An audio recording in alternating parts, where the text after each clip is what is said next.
여러분들이 2025년 취업 트렌드 많이 검색을 하고 또 많은 곳에 참여를 하고 그럴 수 있는데요. 이 현장에서 느끼는 여러분들께 전하고 싶은 이야기 세 가지가 있습니다. 이거는 매년 수백 명을 만나면서 누적된 인원만 1000명 이상씩 되는 데이터를 기준으로 말씀을 드리는 겁니다. 그래서 2025년 기준으로 어떤 식으로 취준생들이 바뀌고 있는지 이런 부분을 꼭 전해드리고 싶어서 오늘 이렇게 촬영을 해봅니다. 첫 번째, 점점 벌어지는 빈부격차가 상당합니다. 그 빈부격차라는 부분은 돈을 얘기하는 게 아니고요. 스스로 정말 내가 합격을 하고자 하는 이런 간절함입니다. 이런 간절함의 차이가 정말 너무 많이 벌어지고 있다라는 부분이 있습니다.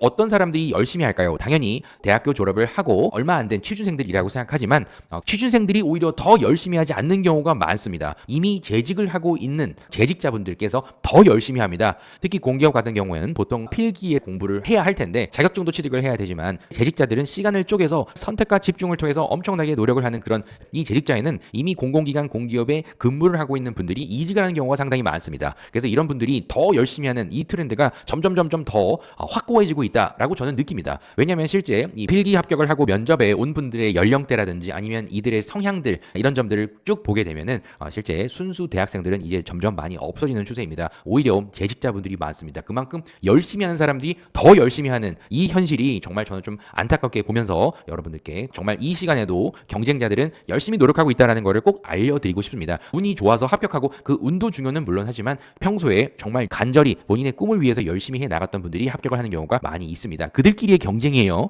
공기업 같은 경우는 블라인드가 적용되니까 괜찮다 이렇게 생각하시고 필기만 열심히 준비하는 분들이 있는데요. 물론 이런 서류가 적부인 경우가 일부는 있습니다. 뭐 코레일이라든지 서교공이라든지 이런 여러 기업들이 물론 있기는 하지만 그래도 공기업들의 합격자들의 연령을 보게 되면 30, 40 사이에 있는 30대들이 점점 늘어나고 있는 추세고요. 20대 후반도 꽤 많습니다. 그래서 이력이 없는 그런 분들은 사실상 그렇게 많이는 없다. 내 이력에 어떤 것들을 내가 해왔다라는 것을 제시할 수 있는 즉 열심히 살아온 분들이 상당히 많이 있습니다.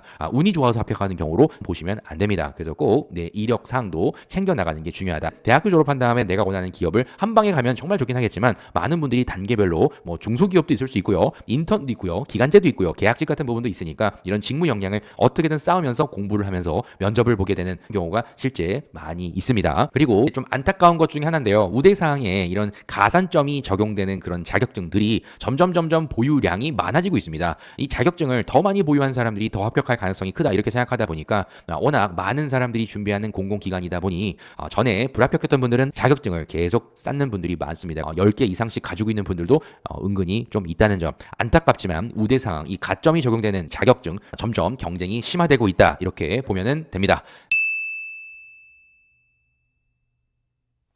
두 번째인데요. 조금만 깊게 생각해도 성의가 돋보이는데요. 점점 다 해주는 자동화가 활성화가 되어다 보니까 점점 귀차니즘이 세집니다. 특히 자소서도 챗 GPT로 돌려서 제출하는 분들이 실제로 있고요. 또 요령껏 작성을 하시게 되면 적부인 곳들이 많이 있기 때문에 자소서는 대충 작성하고 일단 제출을 하고 필기 공부를 하자 이렇게 생각하는 분들이 많은데 실제 면접에 갔을 때 책임지지 못하는 내용들을 자소서에 썼을 때 갑자기 면접관의 질문에 답을 못하는 그런 상황이 많이 발생될 수 있기 때문에 절대 챗 GPT로 무조건 돌려서 대충 작성해서 제출하는 그런 자소서 유형은 절대 만들면 안 됩니다. 그리고 인터넷 검색을 해서 다른 소재들 또 답변을 또 그대로 복붙해서 내가 암기하고 가고 생각을 조금만 하게 되면 다른 사람과 어떤 식으로 더 벌릴까를 고민해야 되는데 이런 답변 좋구나 가져와서 암기하고 한번 똑같이 얘기해보고 연습하고 가고 면접에서 이런 성향이 정말 많이 일어납니다. 여러분들이 인터넷에 검색했을 때 나오는 내용은 다른 사람들도 그렇게 한다. 특히 유튜버의 조회수가 높은 그런 내용은 옆에 경쟁자들도 똑같이 그거를 보았기 때문에 너도 나도 그런 이야기를 하게 됩니다. 정말 머리가 좋은 분들은 한 번 더 생각하게 되겠죠. 아마 유튜브를 보고 조회가 높은 내용을 보면 분명히 이렇게 얘기를 하겠지. 그러면 나는 이런 상황 속에서 어떻게 대응하기 위한 전략을 가져가는 분이 계신 반면에 정말 좋은 내용이구나 또다시 암기를 하고 그대로 내용을 제시하는 정말 생각을 하지 않는 분들이 정말 많아지고 있으니까 여러분들 성의 있는 면접을 준비한다. 이게 정말 쉬우면서도 어려운데요. 기업의 입장도 생각해보고 나의 이력도 생각해보고 내 미래도 한번 그려보고 내가 왜 이렇게 열심히 노력을 하고 있는지 이런 점에 대한 생각들 꼭 하셔야 합니다. 너무 AI에 의존하는 분들이 있습니다. 요즘엔 학습하는 모든 과정에서 요약을 알아서 해주는 자동화가 워낙 잘 되기 때문에 직접 쓰면서 생각을 하고 이런 부분들을 별로 좋아하지 않습니다. 그래서 이런 나온 AI 내용들을 보고 그대로 암기를 하고 이해하지 않은 채 글로 쓰는 분들, 말을 하는 연습을 하는 분들 상당히 많습니다. 그래서 정말 합격을 하고자 한다면 챗 GPT라든지 아니면 자동 요약 이런 것도 좋은데요. 그것 외에 하나 더 하게 되면 뭘 해야 될지를 고민을 해보시는 게 정말 중요하니까 조금만 더 생각을 해보고 생각을 그래도 많이 해보는 연습을 하셔야 됩니다. 그래서 왜 어떻게 예를 들면 이런 부분을 계속 물어보면서 여러분 스스로의 이력을 이해를 하셔야 됩니다. 이 업무를 왜 했고 여기는 왜 입사를 했고 또 왜 이직을 했고 이직을 했을 때 무엇을 이루고자 하는지 이런 부분들을 그냥 면접관이나 아니면 우리 인사 담당자가 예상되는 내용만 하게 되면 전혀 경쟁력이 없을 것이다. 하나만 더 생각해 주시는 그런 시간을 보내주시는 걸 꼭 권하고 싶습니다. 점점 면접 실력이 하향 평준화가 되고 있는 것을 너무나 느낍니다. 공식적인 자리에서 말을 한다, 이 발표를 하고 또 이야기를 하고 이런 두려움을 가지고 있는 분들이 정말 많습니다. 공포가 엄청납니다.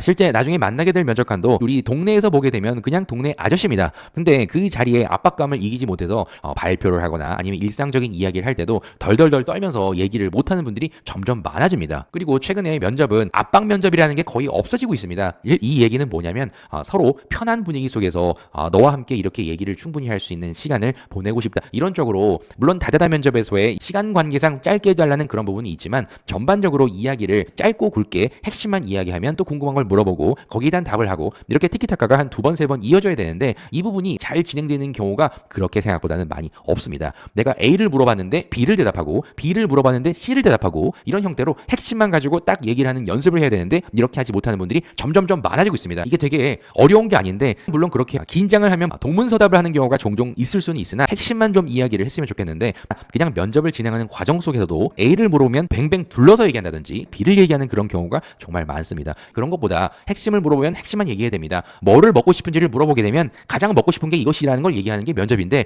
뭐를 먹고 싶냐고 하면 잠을 자고 싶다든지 너무 춥기 때문에 어디를 가고 싶다든지 이런 이야기를 하는 경우가 상당히 많이 있습니다. 왜 그렇게 하는지를 생각을 여러분 스스로도 한번 해볼 필요가 있습니다. 아닌 분들도 있지만 제대로 이해하지 못하고 다른 이야기를 하는 분들이 너무 많습니다. 왜 그런지를 좀 생각해 보았더니 이 코로나 세대들이 있습니다. 코로나 때 사람과 어울리고 이런 단체 생활에 대한 경험이 없는 분들이 실제로 이런 말을 하는 것에 대한 두려움이 더 큽니다. 그래서 코로나 세대들 중에서 혼자만의 시간을 많이 보냈던 분들은 그래서 낯선 조직에서의 이런 적응조차 하지 못하는 경우가 실제로 많이 있고요. 그래서 요즘에 이 면접의 질문 트렌드가 몇 가지로 추려졌는데 그 중에 하나가 가장 적응하기 어려웠던 조직은 어디냐라는 질문을 많이 묻습니다. 그리고 우리 조직에 왔을 때 적응하기 위해서 무슨 노력을 했는지를 물어보는 질문들이 상당히 많습니다. 그리고 단체 생활에 대한 부분을 물어보기 위해서 협력이라는 것을 물어보는데 협업을 해본 경험이 없다고 얘기하는 분들이 의외로 많습니다. 앞으로 어떤 조직에 가서 새로운 생활을 한다고 하면 협업에 대한 경험과 뭔가 함께 만들어서 시너지를 내봤던 그런 경험들과 최대한 적응하기 위해서 어떤 노력을 해왔는지 또 어려운 점들이 어떤 게 있었는지 이것들을 극복했는지 이런 질문들에 대한 얘기할 수 있는 내용은 반드시 있어야 됩니다. 그래서 실제로도 이 컨설팅을 받는 분들이 20대에서 30대가 많을 텐데 물론 성인이 이제 막 된 분들은 이해할 수 있습니다. 하지만 대학교를 졸업하고 또 30이 넘어서도 부모님이 자녀에 대한 고민을 대신 상담하는 사례들이 더 많아지고 있습니다. 독립적으로 성장하는 분들이 물론 많겠지만 아닌 분들도 상당히 많다는 점이 다소 제가 느끼는 좀 아쉬운 점 중에 하나입니다. 그래서 여러분들이 이렇게 이야기를 해보고 다른 사람에게 나의 의견을 정확하게 제시를 해보고 거기에 대한 근거도 제시를 하고 설득을 하면서 또 더 좋은 것도 만들어보고 이런 팀 활동이라는 걸 해보지 않은 분들은 실제 면접을 준비를 할 때도 상당히 어려움을 느낀다. 그래서 반드시 이전에 대학생이라 하더라도 이런 팀 프로젝트 이런 걸 일부러 피해가는 분들이 있거든요. 절대 그러지 마시고 발표 수업 이런 게 있으면 또 발표도 많이 해보시고 꼭 이런 점들을 강조를 드려봅니다. 그래서 요 세 가지를 오늘 꼭 말씀을 드리고 싶어서 현실적인 부분 세 가지를 말씀을 드렸습니다. 그래서 이런 부분을 알고 하나씩 준비를 하셔서 나중에 이런 경쟁자들을 넘어서 후위에서 면접까지 잘 보시고 원하시는 기업에 꼭 합격할 수 있었으면 좋겠습니다. 그래서 올해도 다양한 취준생들의 이야기들을 담아서 영상으로 촬영을 하고 여러분과 함께 소통을 하도록 할 테니까요. 올해도 열심히 또 달려나가 봅시다. 그럼 다음 영상에서 또 뵙도록 하겠습니다. 감사합니다.